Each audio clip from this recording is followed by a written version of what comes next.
Right, good morning everyone. Thank you for coming to the cost of living crisis event. My name is Steve Triner. I'm the Chief Exec of Citizens Advice Sutton. The event that we've organised has quite largely come about through the Sutton's Anti-Poverty Forum, which is organised through Community Action Sutton. If anyone has a particular interest in poverty issues, benefit issues, debts, etc., you'd be very welcome to get involved in the Anti-Poverty Forum, and you can find more details of that by going to communityactionsutton.org.uk. But what we're looking to do today is to give people some ideas, some awareness of how we can deal with, how people can respond to what is a cost of living crisis. We're looking at reductions in universal credit. I mean, to be neutral about this, some people would say it's not so much a reduction as a return to the pre-COVID levels of universal credit. But either way, universal credit rates did go down from the 6th of October. We're obviously looking at significantly increased fuel costs, increasing food prices, and a real concern that a lot of people are going to really struggle. I'll be doing a short presentation about universal credit, will then be followed by Julian Clift from the Council's Welfare Reform Team, Mark Tomlinson from Sutton Community Works, who organises the food bank and the food shop, and Giles Reid from Thinking Works, who will have a lot of useful information about fuel poverty and that sort of thing. Okay, I'm going to go straight into the universal credit, my talk about universal credit. But an introduction to this is welfare benefits are complicated. Welfare benefits are really complicated. A measure of the complexity of welfare benefits is that the standard textbook that we use in Citizens Advice Sutton is something like 15,000 pages. So it's complicated. It's always best, if you have a welfare benefit issue, to seek individual advice. You can get expert up-to-date individual advice on welfare benefits from Citizens Advice Sutton. You'll see on the screen there, citizensadvicesutton.org.uk. You can also, for that matter, get advice about benefit entitlement from online benefit calculators such as Turn to Us, Policy in Practice, Entitled To. You can find links to these sites by going to gov.uk and then searching in the gov.uk site for benefit calculators. As I said though, and I can't really stress this enough, welfare benefits is very complicated. You always need individual advice because, as I like to say, for every rule in welfare benefits, there's always some kind of exception. So what may apply generally may not apply to you.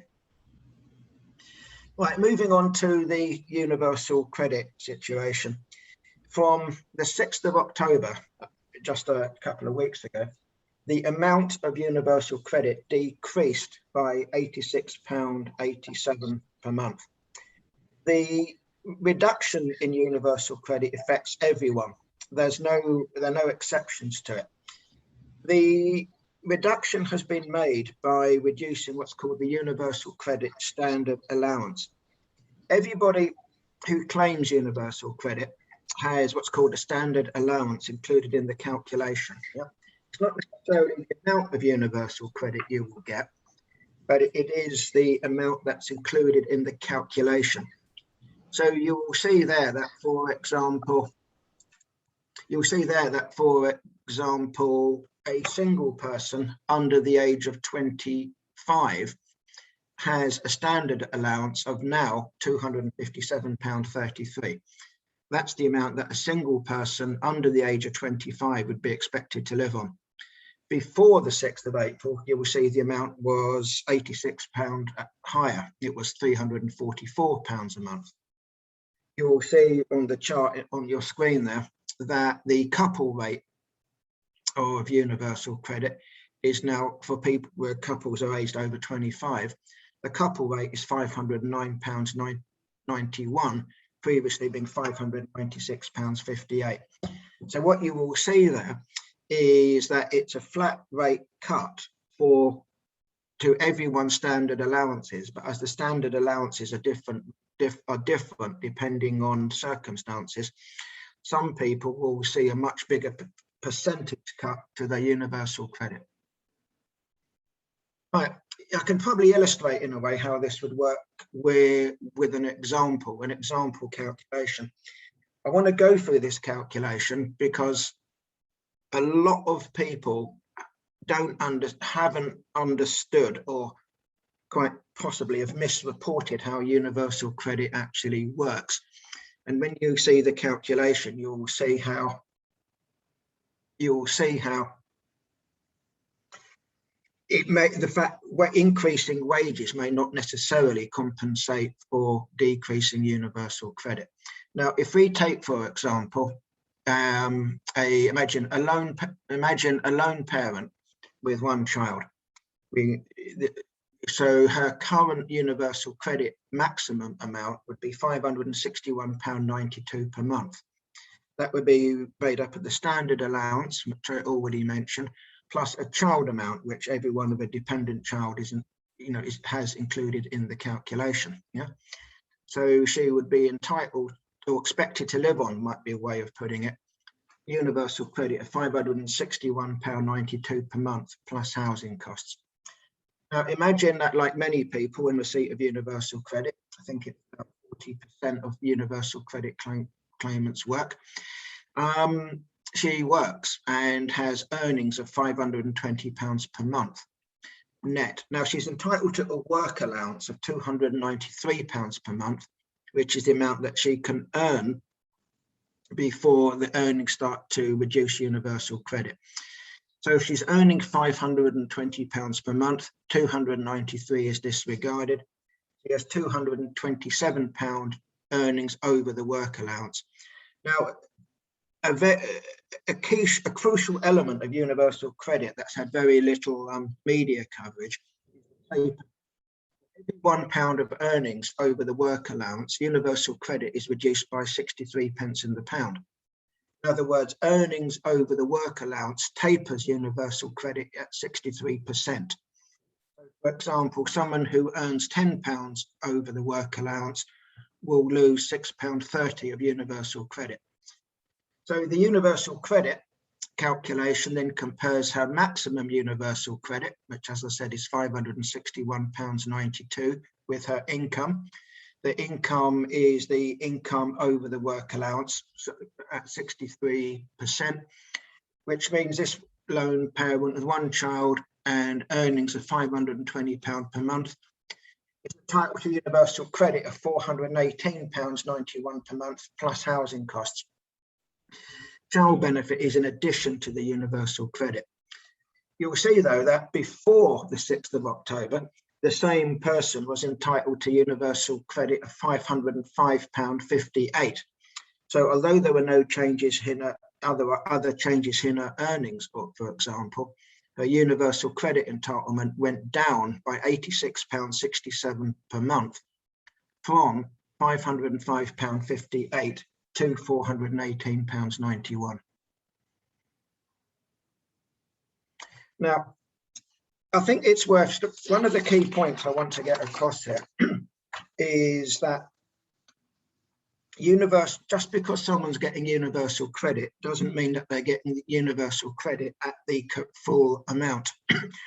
The universal credit calculation includes various additional amounts, which you can see on your screen there in front of you. For example, there is a disabled child edition in universal credit, which at the higher rate adds £402.12 to the calculation. That's £402.12 per month. That amount, which is a fairly significant amount, is included in the calculation if you are a parent and has a disabled child, in respect of whom you're receiving the highest rate of DLA care or the personal dependence payment daily living at the enhanced rate, or you have a child that's severely sight impaired. If a parent has a disabled child who's receiving a disability benefit at a lower rate, in other words, not receiving PIP daily living at the the enhanced rate, or DLA care at the high rate. There's a lower rate of the disabled child edition, which is £128.89. There is also a limited capability for work-related activity element, which includes another £343.63 into the amount. This is an additional amount of universal credit for, in essence, people who have long-term mental or physical health difficulty. That results in them having a limited capability for work, in the sense this is assessed on a points-based system. Points-based test that looks at things such as your ability to carry out physical activities, learning new tasks, coping with social situations, etc., etc. There was also a carer edition, which adds on an additional £163.73 per month, which is available if the claimant has regular and substantial caring responsibilities for a severely disabled person. In other words, it applies to someone who's caring for someone who's receiving PIP, daily living, or receiving DLA care in respect of a disabled child at the middle or the high rate. In other words, it's very much like someone who meets the criteria for carer's allowance, although you can get the care addition even if someone has earnings. Universal credit can include childcare costs up to 80% of the actual costs if those childcare costs are needed to enable someone to work. I referred earlier to a work allowance, which is the amount that people can earn before their universal credit is reduced. The work allowance is available at two rates. A higher rate of £515 per month for people who don't have housing costs included. In other words, people can earn £515 per month before universal credit is reduced, and a lower amount of work allowance for people who do receive help with housing costs, who can earn £293 per month before universal credit is reduced. It's important to note that not everyone has entitlement to a work allowance.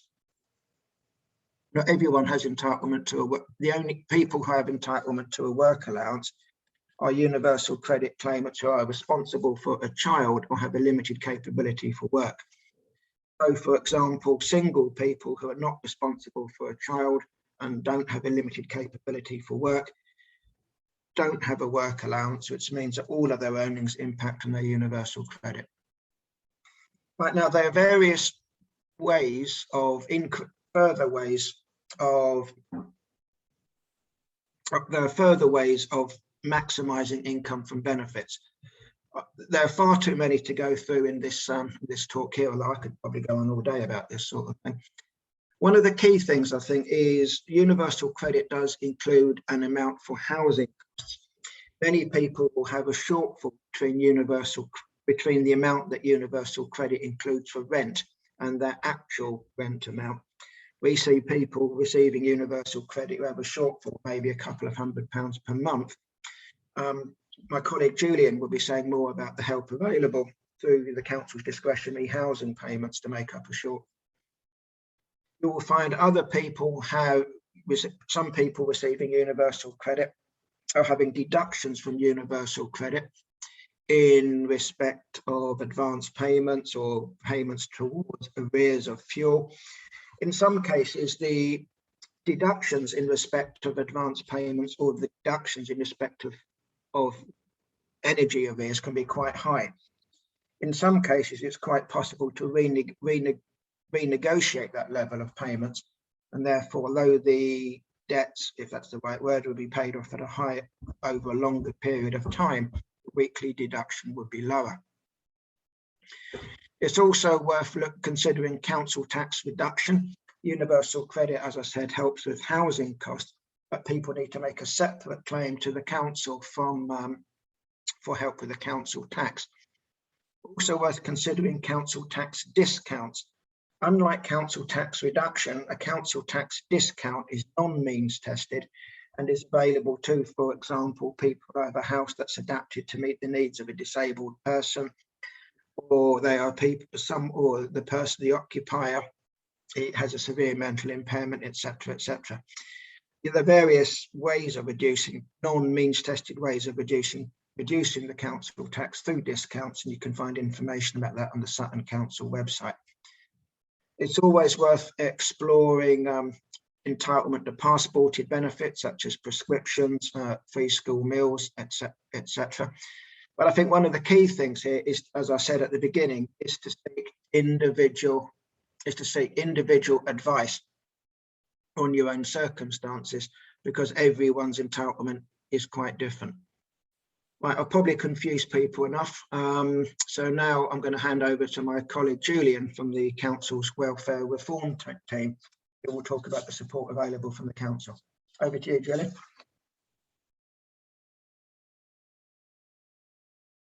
So, you're muted. You're muted, yeah. Yeah. Is that better? Yeah, go on. Better, right, okay. So I'm going to try and share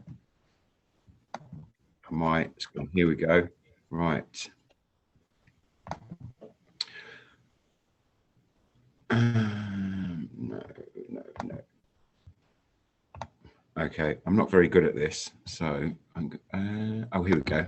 That should be it. Right, okay. So I'm Julian Clift, the Welfare Benefits Advice and Support Manager. So we were the Welfare Reform team. Now we have moved over to Welfare Benefits Advice and Support, because I think when welfare reforms came in, things progressed quite quickly with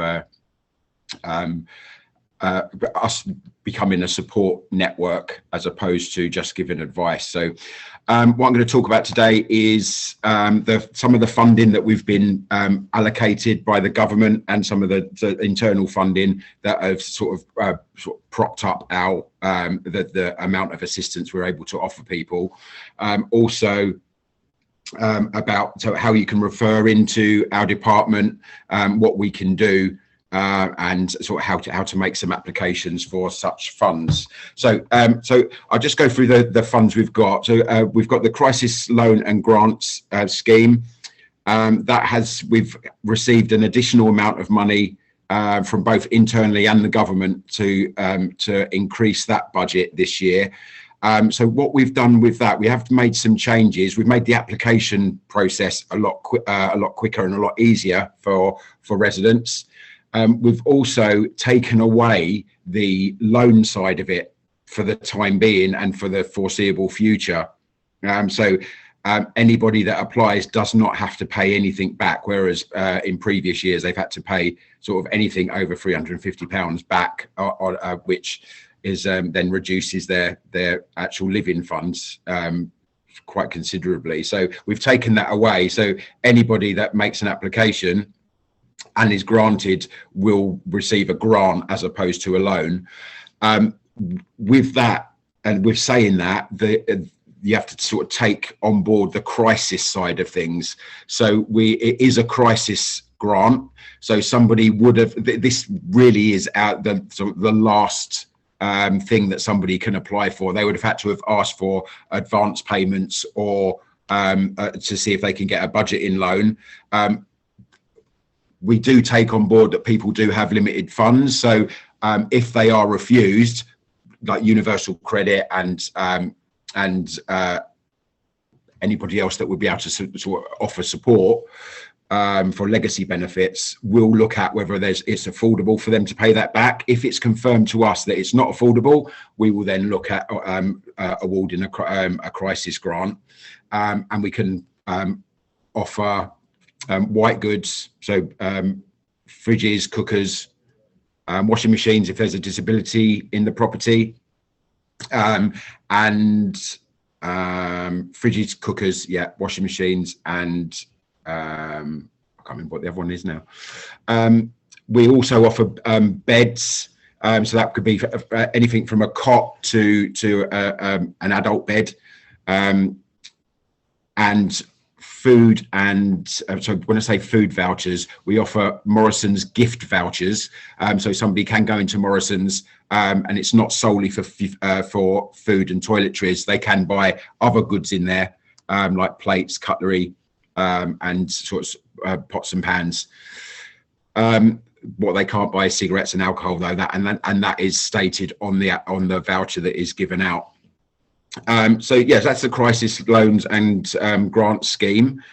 We also then, moving on to the discretionary housing payments, we have again an additional fund or additional budget this year that's just been increased by the government, and we've received, I think, an extra £200,000. So as it stands at the moment, we've got about just shy of £400,000 still available, and we've got 6 months in which to spend that. So I'll talk about how the applications can be put in for that in a little bit. But yeah, so anybody that's got a shortfall in their rent, we will look at rent arrears, but we have to really be sensible and realistic. If somebody's got very, very high rent arrears, the likelihood of us being able to pay those or assist with those is quite minimal. So again, it's about we ask people to work with residents to sort of get in before it reaches a crisis point. They can make an application. We will look at that, and we will always award sympathetically to those people affected by any of the welfare reforms. Anybody that's looking like they're going to be made homeless, and anybody with children, we will look at those applications sympathetically and as a priority. So yeah, application can be made for that. What we can also help with the discretionary fund is if someone has to pay rent in advance or a deposit, we will look at paying a 1 month deposit or a 1 month in advance to make sure that people can secure a property. And then moving on to the hardship fund. Again, without sounding like a broken record, we've received an increased fund this year for the hardship fund. We received an additional £70,000, which has topped that up because there's going to be a lot of people that are going to struggle to pay their council tax this year. So the hardship fund is for council tax and people who have a shortfall in their council tax. If they've got an amount of council tax that they're unable to pay, we can look in to see if we can sort of reduce that, or in some cases bring it down to a zero figure to enable them to pay for things that have increased in price, like food, utilities, and so on. So and then moving on to something that's new to us, which is the housing support grant. We have received a £1.13 or £1.14 million housing support grant, specifically for the reduction of the universal credit, so the £20 loss that Steve was talking about, and for the increase of utilities and just the sort of daily living. The increase of daily living. We are in the process, and I've got a meeting later on today to discuss how we're going to implement those payments and work out really the administration side of things. So as I said, we've got 1.13 or 1.14 million pounds, and we're looking at how we can allocate those funds. We've split the fund into different groups. I think we've put about 40 or 50,000 pounds aside so we can top up other budgets as they sort of decrease over the next 6 months. Saying that, with this money that we've got, we have to spend that by the 31st of March. So we are working quite hard to work out a way if we can make direct payments to people and then have a application system or a referral system, so people can be referred to us and we can make those payments as quickly as possible. So as soon as I've got more information on that, I'll let everybody know. I'll let Steve know, and we'll have something put up on our sutton.gov.uk website and the Citizens Advice website. And then going on to our COVID winter support fund, last year we received quite a hefty budget from the government, and we've put some of that aside for this year for sort of the coming out of the pandemic, hopefully. And we will we've got quite a healthy balance of again, they're Morrison's gift vouchers, and we're able to support residents with a £50 voucher, or if they require more, to enable them to sort of free up funds so they can pay for other things. And that is not based on or means tested or based on what people earn or if they're entitled to benefits. That could be for anybody that was referred over to us who is just in financial hardship at the moment or sort of moving forward. So we have those. So they're our budgets. I'll go on to talk about the team. I won't read through all of these, and I'll try not to waffle on as I did on the last slide. But so our team, we're able to assist, as I said before, anybody that is affected by welfare reforms, anybody that's got any questions around benefit cap, bedroom tax, universal credit, personal independence payment, council tax reduction, and we can give advice, and we sort of carry out benefit maximisation. So I'll give you a bit of an indication on what we can do. Last year, we assisted Sutton's residents who were referred over to us to claim an additional £7 million in benefits that they were entitled to, that they weren't already claiming. So that not only assists them, but it also brings money into Sutton's immediate economy. So it's sort of a sort of win-win all round, really. But it's there are benefits out there that people aren't claiming that they're entitled to, so we can go through and do a complete benefit check to make sure that they're receiving what they should. We also assist people with digital support. So Citizens Advice will assist, as far as I'm aware, they still do assist residents make their initial claim for universal credit up until the point of the first payment. And then from there, we can then step in and assist people to sort of deal with their universal credit claim and advise people how to make additional claims online. We don't do it for them, but we assist people to get to know how to do it themselves. We assist with council tax support.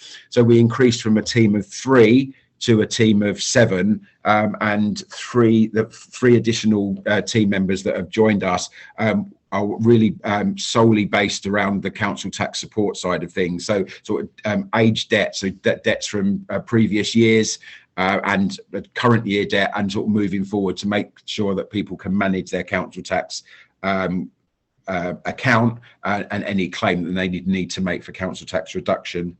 We can liaise with universal credit. We've got a really good communication network with Job Centre Plus, and they're talking to us quite a lot more than they ever did, and we're able to contact them directly to check a universal credit claim for vulnerable customers. Budgeting support, low-level debt. We can assist with sort of rent arrears, council tax arrears, and utilities. Anything higher than that, we would refer over to Citizens Advice because we're not debt trained. And then we can assist people maintaining their tenancy. And that's become quite important. We assisted about 550 residents last year maintain their tenancy and avoid homelessness. So we negotiate with landlords if there are rent arrears at repayment plans. We try and get rents reduced if possible. And we also work quite closely with Encompass to see if they are able to assist. And then my final slide is just how you can refer into our team and how you can make applications. So Steve is going to hopefully share these slides and put these the application links. So they're easy for people to, and they're very short forms as well. There's nothing worse than getting an application form and having to fill out 7 pages. So I make them as short as possible. So we got a discretionary housing payment for rent arrears. And you can also apply for council tax reduction at the hardship fund through that. Crisis loans and grants, and then our referral forms. We've got 2 separate referral forms, one for assistance with benefits, and then a second one for assistance with council tax.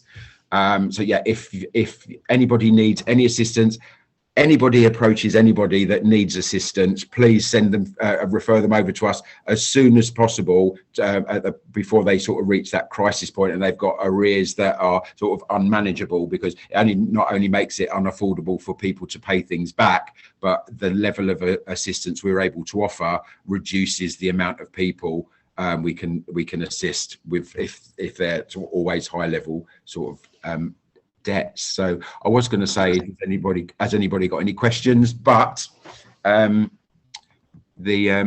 nobody here to ask them unless somebody does want to ask me a question. Thank you very much. Thank you very much, Julian. To come back and follow up on what you said about links, yeah, we can definitely put the slides as well as the presentation onto the CAB website and all the appropriate links. That's an excellent idea. Thank you very much. Just a quick question for Julian. Julian, how much did you say it was for the hardship fund that's been made available? So for the council tax hardship fund, we've got £75,000. Okay. Which sounds like a huge amount of money, but when you look at the amount of people that need assistance, it's not a lot. It isn't a lot, but it was initially £25,000, so we got an additional 50,000. Yeah, and you also said that the process for residents to access the crisis loans is made easier. In what sense is it easier? So we the application form that we had previously was a laborious process.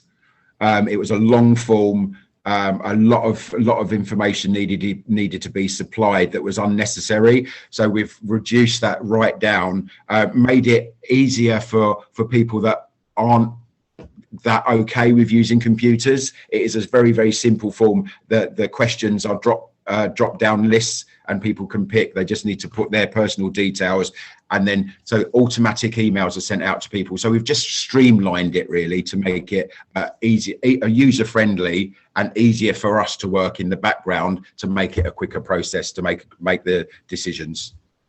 Great, thank you. Okay, Mark, rock and roll. You're next. Brilliant. Okay, thank you. Just give me a second.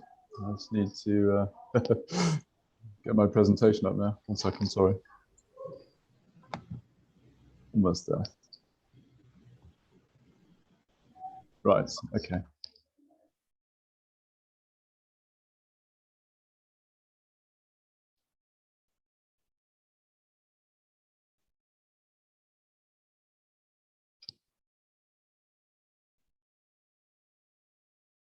So I just almost there, just need 2 more things.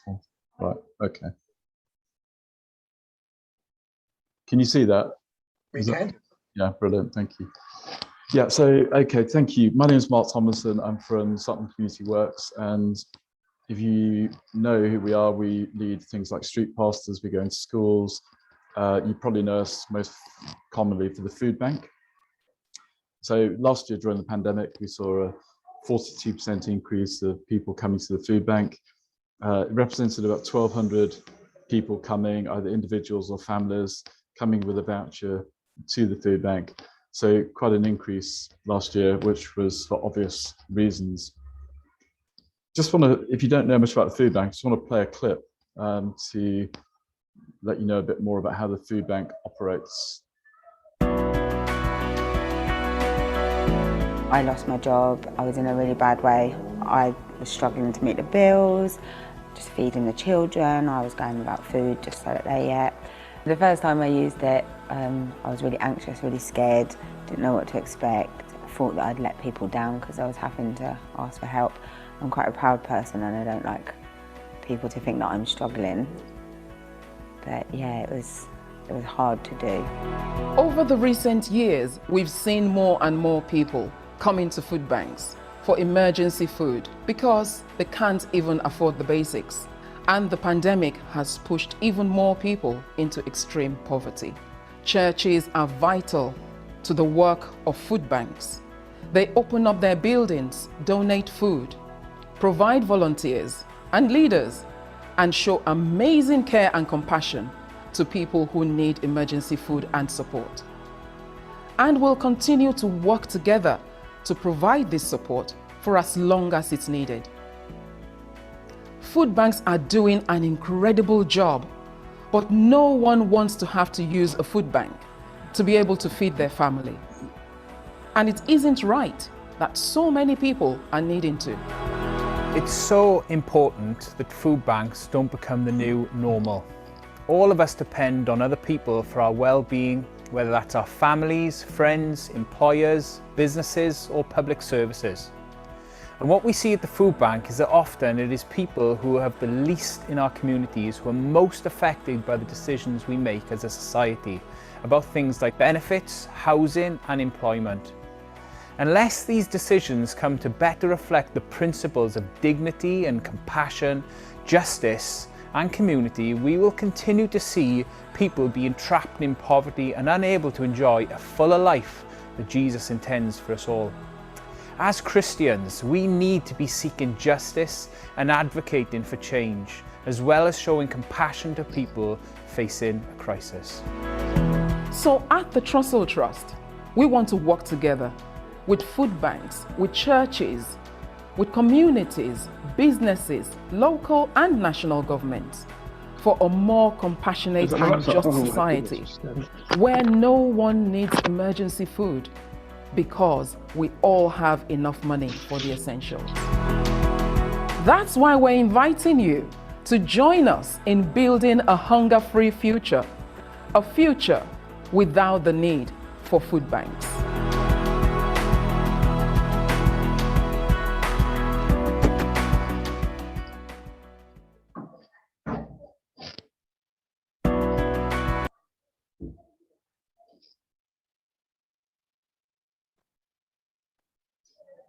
Yeah, so the aim, as you saw in that video, is for a hunger-free UK, and not to have a food bank going forward would be the ideal.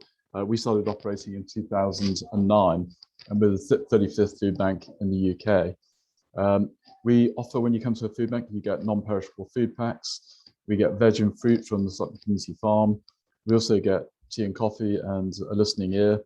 Our vision is always more than food, so we want to signpost you out of poverty. So we have partners present at some of the sessions that we have. So, for example, the welfare reform team that Julian is from, there are Friday sessions at the food bank, and we also have other partners that come along from time to time to the food bank. To access the food bank, you need to go to suttonfoodbank.org.uk and how to get help. You can also access the food bank through one of the 160 frontline agencies. So, for example, the council, Citizens Advice, the welfare reform team, schools, children's centres, pretty much any agency or any frontline organisation that works with vulnerable people or people in need in the borough. You can also telephone us, and you can also email us on admin@suttoncommunityworks.org. You can find this information by going to, by Googling Sutton Food Bank or by going to Sutton Community Works and looking under that. The vision is of the food bank is to help people through a crisis, so if they need emergency food. But one of the things that we've developed in the last year is the food shop, the community food shop, which serves people across the borough. There's also a food shop running from Hill House on the St Helier estate, St Helier and Rythe Green residents, and that operates on the same days that we do, on a Thursday and Friday. Just going to play a short clip just so you can get a rough idea of how the food shop operates.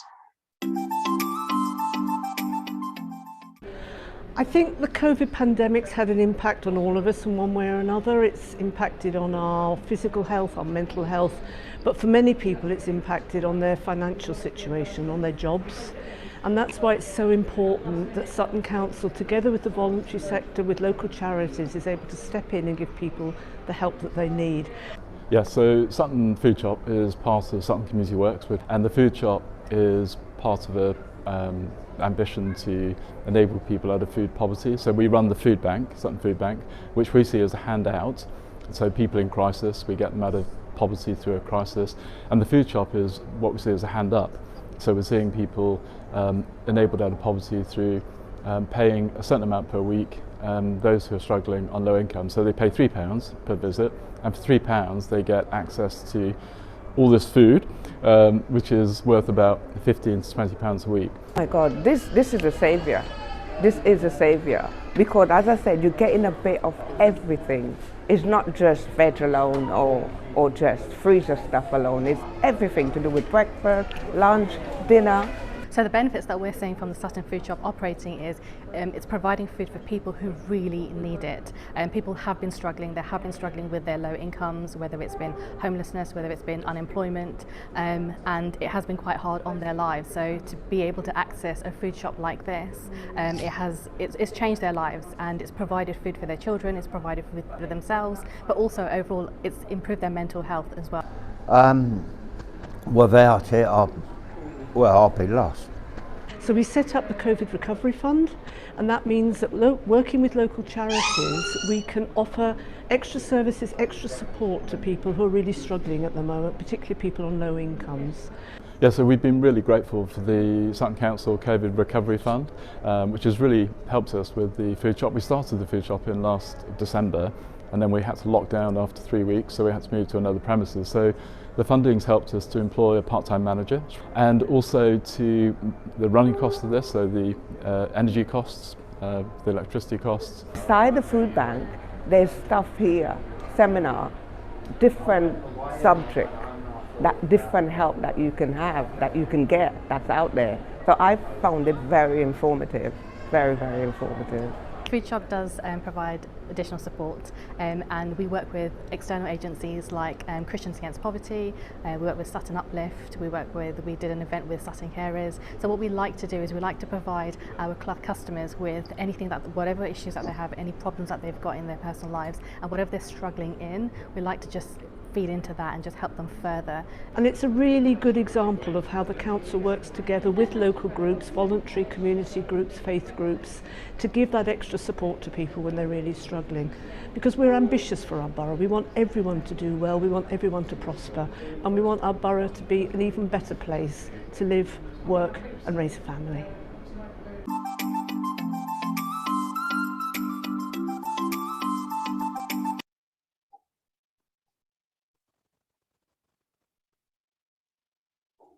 Yep, so the community food shop, how it works, you're struggling on a low income, you are paying £3 a visit, so usually it's £3 a week.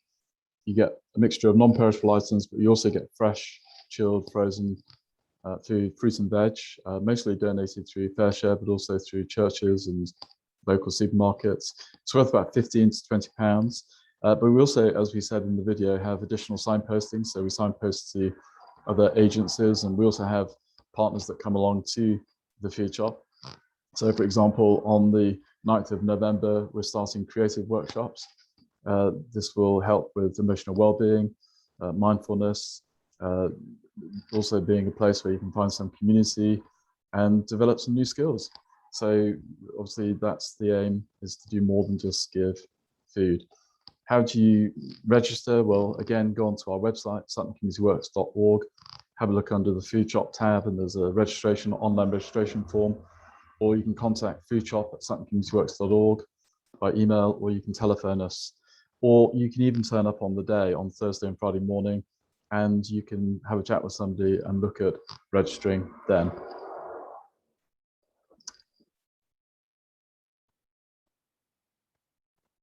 Great. Steve, back to you.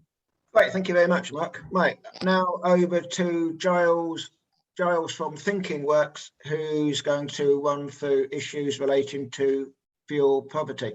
Over to you, Giles. Hello, I just wanted to check, can people see me? Because according to me, I can't see me. No, I think the video's turned off. Yeah, I've put it, it claims on my one that the video is running, which is a bit strange. But shall we?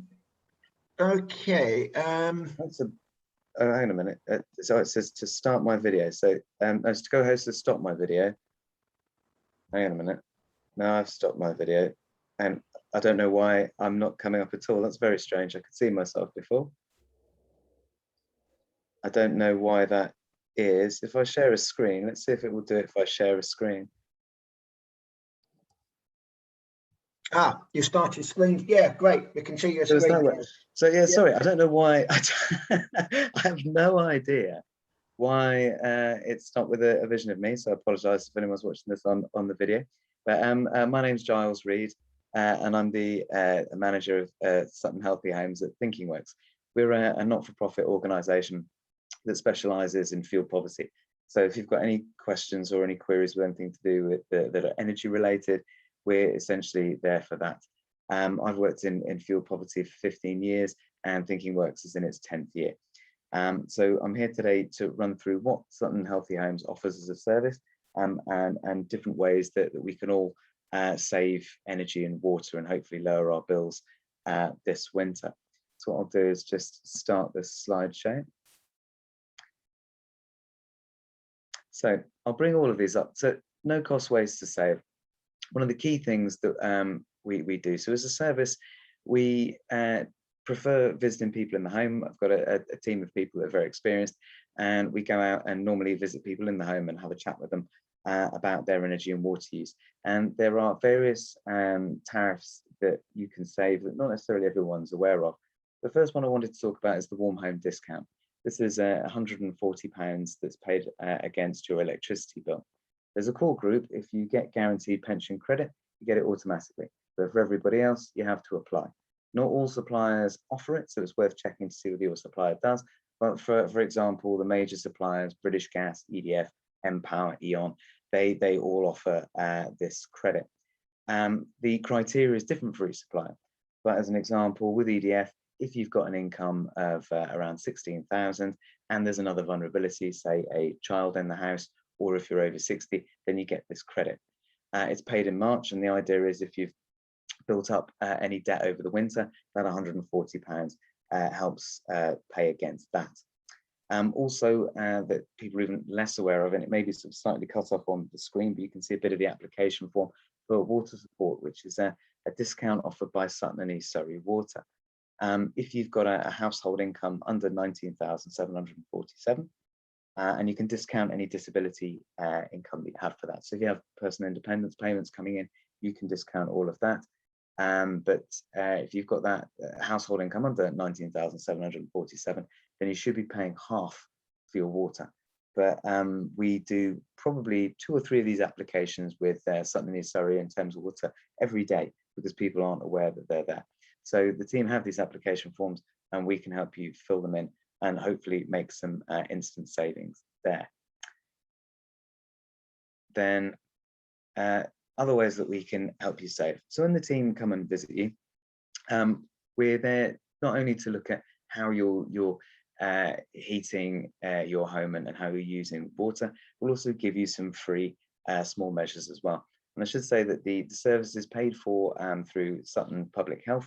So everything we do is free and we're independent. Our entire goal is really just to make sure people are warm and well for less. And part of that is to put some of these measures in. So on here, you'll see some radiator reflector foil. This hangs on the brackets of a radiator and goes behind.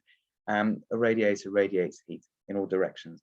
And if it's on an outside wall, a cold wall will be drawing that heat out. And what the radiator reflector does is it helps some of that heat come back into the room and you get the savings there. We'll also give you a couple of LED bulbs. These are instant lighting. We put in 9.5 watt bulbs that are about an 80 watt equivalent.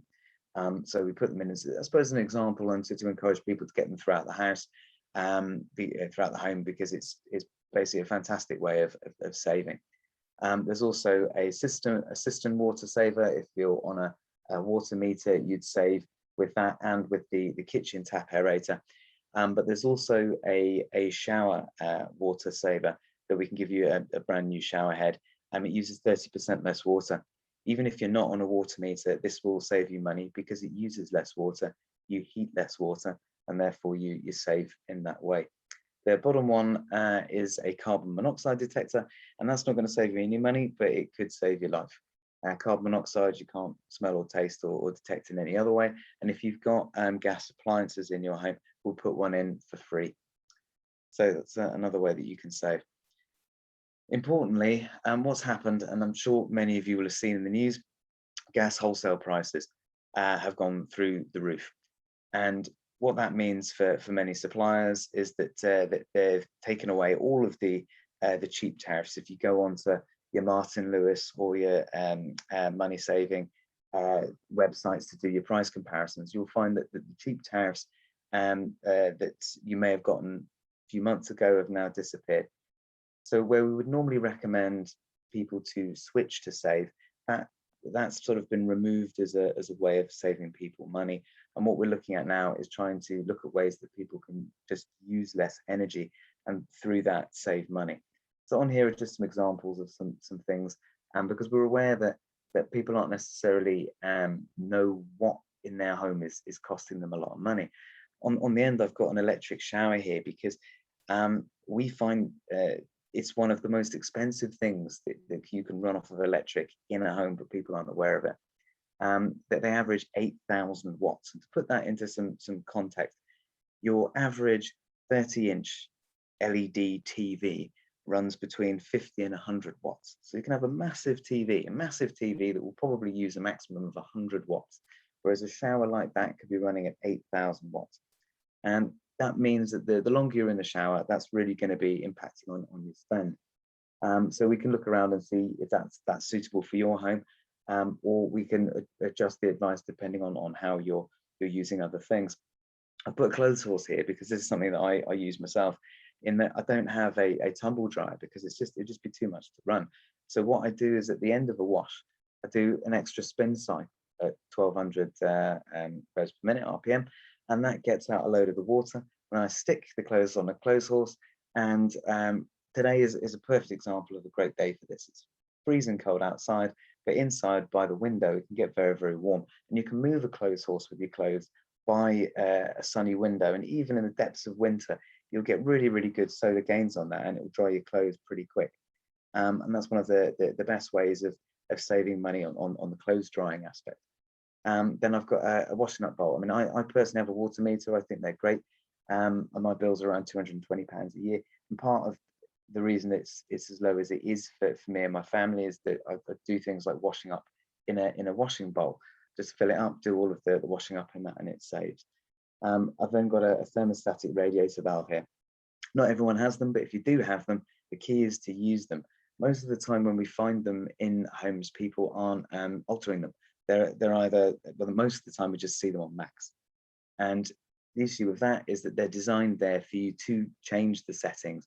You can put them down at 2 or 3 in bedrooms, even down to 1. It just gives a little bit of background heat, but you don't need to be heating those rooms on full blast if no one's in them. So, and it's a similar one with the door that's on the end. There's a part of saving energy and money involves essentially regular action. So it's a case of changing the settings on your thermostatic radiator valves. It's about closing doors to keep drafts out of rooms and to keep heat where you want it. So it's an important thing. Another one would be that on a sunny day like today is to open your curtains whilst it's sunny, get that heat in. But once the sun's going, make sure those curtains are closed so that you're keeping the heat in. That's another good way to save. This up here is just reiterating this. It just says audit your home water use. What uses the most energy? What changes could you make to make savings? And the team would come and see you and help you with tips. And then there's just things that you can take from that and then do in your everyday life. So another thing that's worth knowing, because it's a good safety net, is that there is an emergency boiler repair or replace grant that's available in Sutton. It's for homeowners only. The idea is if you are privately renting, your landlord should take care of that, or if you're in social housing, like with Sutton Housing Partnership, their own repair teams would take care of it. But if you're in your own home, it gives you essentially a safety net if your boiler breaks down. You need to be on a low income, but it's fairly flexible and we can help you with the applications for that. When the engineer comes, the boiler has to not be working. So unfortunately, we can't make a referral if the boiler is just old, but if it isn't working when the engineer comes, then they'll come and look at replacing or fixing that. Maximum is £2,700, but for most of the time that will sort out getting you back in action. So this next bit is just a recap of what we can offer. So we'll put in a free carbon monoxide detector. a couple of free LED bulbs, some water saving devices that Sutton and East Surrey Water give us. We'll put in some radiator reflector panels if it's suitable, give you some advice on how to use less energy while staying warm. We'll assess you and help you apply for the warm home discount and water support Sutton and East Surrey discounts. We'll assess you for other grants. So I didn't talk about this earlier because at the moment we are waiting for those grants to open. At the moment, the current insulation grant scheme in Sutton is one where the previous part of that was open before COVID is running 18 months behind schedule. So we are still taking details for people who need insulation, but we're aware that the timelines for installation is going to be quite slow. But at least we've got this emergency boiler repair replace if someone is without heat, which is what we can refer to for people down there. We make referrals to CAB for debt advice and for help with benefits. And also we can point you in the direction of other great services like those that Julian and Mark have talked about, including sort of the hardship funds from the council and the food bank. And the last one, that's health and wellbeing services. And we also work with the London Fire Brigade and can refer you for free smoke alarms if you haven't got them in your home, so we can bring those, get those to you. In addition to this, what we would hope to be able to offer is emergency fuel vouchers if you're on a prepay meter. So as an organisation, Thinking works across 5 boroughs in southwest London, and in the other boroughs we have an arrangement where we can offer crisis vouchers for people in need. But it's something we are offering on a discretionary basis at the moment, but we'd need more funding to get us through the winter for that. But hopefully that's something that we'll be able to offer in the future as well. So how do you get in touch with us? How do you get to our service? Well, these are the details here. You can call us on the free phone number, you can text us on the mobile number, or you can email us at inquiries@thinkingworks.co.uk. And I'll leave that up there for a second. I'm just going to see if there's any other buttons I can press to see if there's anything else I can do in the video, but it claims that I'm being videoed as we are. So I'm going to stop sharing and see whether I can bring it back. So I'll pass you back to Steve whilst I see if there's anything else I can do here to make myself appear. Okay, thank you very much, Giles. That's a lot of really useful and interesting information there. Has anyone got any questions for Giles before we move on to we have a surprise special guest, Michael from the credit union coming up. But before we go to Michael, has anyone got any questions or comments for Giles? No? Okay, Michael, really, this we have Michael Wilson, the Chief Exec of Croydon Plus Credit Union, I'm really pleased to say, has joined us. So, Michael, over to you. Hi, Steve. Can you hear me? Yes, we can hear you loud and clear. Can't see you, though. No, I'm in transit at the moment. I'm actually heading in. Oh. Maybe we don't have a surprise special guest speaker. Steve, it's Peter. I can always jump in for Michael if need be. Yeah, okay. Is Michael on a train or something? I think he's just driving into Hill House this morning, I think. Oh, okay. Peter, you're somewhere with a stable internet connection, I take it, yeah?